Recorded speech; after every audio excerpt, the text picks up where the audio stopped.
Bounce back day in Major League Baseball. That's what separates the men from the boys. I'm talking with Drew Martin. Yesterday, he sold us all in a very strong pick. It looked great on paper. I'll be damned if it didn't go south and go south quick. Again, we can't play the games. We can only predict them. But bouncing back, Drew, you got Oakland going to take on Boston. On paper, this looks like a no-brainer as well. Boston just tearing the shit out of that baseball. All right, I know you like the run line. Sell me on this one, and why is this one not going to go south?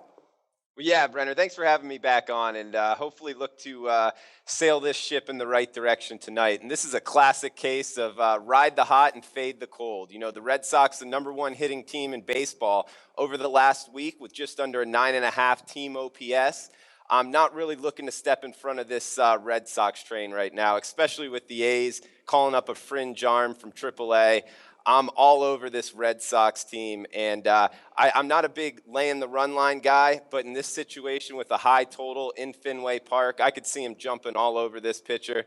I'm Red Sox -1.5, and I don't know, you got any insight on this one, Brenner? Well, hell, they've scored 27 runs in 2 games. This team is on fire, and like you said, they've got the best batting percentage right now in baseball, you know, in the last week. They're really coming together as a team, but why I do like this, and I'm personally going to be betting this, I'm just telling you, I don't think it can lose, is the A's pitching. All right, in the last 2 games, their starters gave them only 6 2/3 innings, all right? That ain't helping nothing, and if it wasn't for Josh Reddick, the only one on fire right now, he's 15 out of his last 34 at-bats. Without him, they really have nothing besides a seasoned veteran like Coco Crisp. So I think Big Papi's having a blast on his way out. They're cashing tickets along the way. What's the best value for our viewers? How can we get a little extra dollar on top of that bookie as we beat that ass tonight?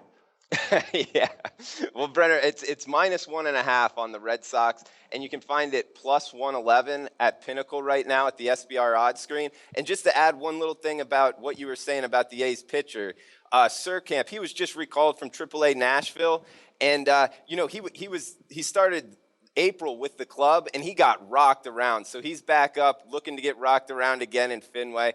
I'm all over Red Sox -1.5, +111 at Pinnacle right now. Yeah, absolutely. That kid's got the pressure on. You know, when you're bouncing back and forth from AAA and AA and getting pounded along the way, all right, it doesn't do well for your confidence. And with Reddick, I said 15 out of the last 34. Hell no, he's on fire. 15 out of his last 24 at-bats, he's gotten a hit. So that's the only real weapon I see. And I'm thinking Porcello really feels comfortable. He's 5-1, 2.75 ERA. He knows he has bats behind him. And when a pitcher gets that confidence, knowing that the bats will take care of itself, all right, it just ups their game that much more. Ticket casher, I like it, Drew. Viewers, don't miss it. Jump on them Red Sox right now. It's a train that's rolling, all right? -1.5 runs pays you back $1.11 at Pinnacle. Don't miss it. Hey, Drew, get it done tonight. Let's go kick some more ass tomorrow.